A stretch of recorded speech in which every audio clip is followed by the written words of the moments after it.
স্কুলে নিয়োগ দুর্নীতি মামলায় পার্থ চট্টোপাধ্যায় এখনো জেল হেফাজতে।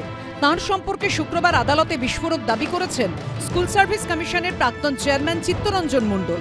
স্কুলে নিয়োগ দুর্নীতিতে পার্থ চট্টোপাধ্যায়ের ভূমিকা কি রকম ছিল, তাঁর বাড়ি কিভাবে দুর্নীতির আঁতুড়ঘর হয়ে উঠেছিল, তা 2016 এসএসসির নিয়োগ দুর্নীতি মামলার চার্জশিটে তুলে ধরেছে সিবিআই, যেখানে দাবি করা হয়েছে প্রাক্তন শিক্ষামন্ত্রী পার্থ চট্টোপাধ্যায় প্রভাব খাটিয়ে অযোগ্য প্রার্থীদের নম্বরে গরমিল করিয়েছিলেন। আর সেই কাজ তিনি করেছিলেন এসএসসির তৎকালীন উপদেষ্টা শান্তিপ্রসাদ সিনহা সহ জেলবন্দি 4 আধিকারিক ও মিডলম্যান প্রসন্ন রায়ের সাহায্যে। চার্জশিটে আরও দাবি করা হয়েছে প্যানেলের মেয়াদ ফুরিয়ে যাওয়ার পর স্কুল সার্ভিস কমিশন ও মধ্যশিক্ষা পর্ষদের আধিকারিকদের চাপ দিয়ে 183 জনকে বেআইনিভাবে চাকরি পাইয়ে দিয়েছিলেন পার্থ চট্টোপাধ্যায়।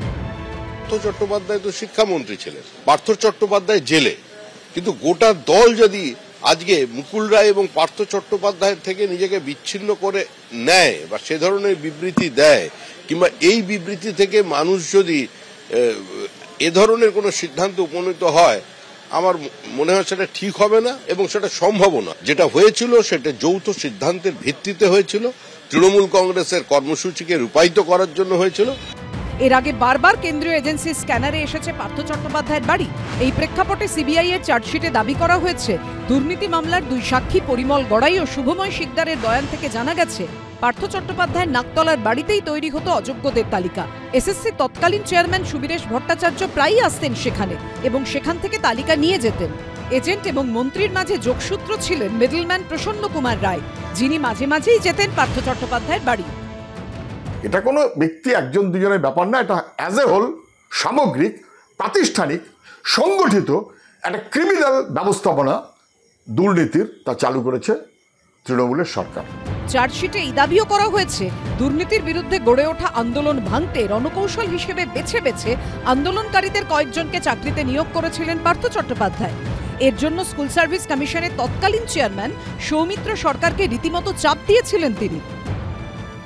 পার্থ চট্টোপাধ্যায় এখন বিচারাধীন।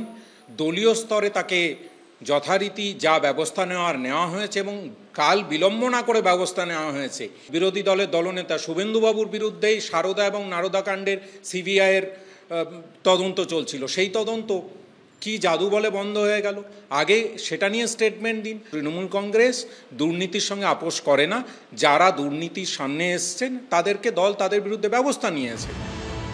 চার্জশিটে আরও উল্লেখ করা হয়েছে জিজ্ঞাসাবাদে পার্থ চট্টোপাধ্যায় তৎকালীন ওএসডি প্রবীর বন্দ্যোপাধ্যায় দাবি করেছেন তিনি তৎকালীন শিক্ষামন্ত্রীকে সতর্ক করেছিলেন এরকম করবেন না, ভবিষ্যতে সমস্যা হবে।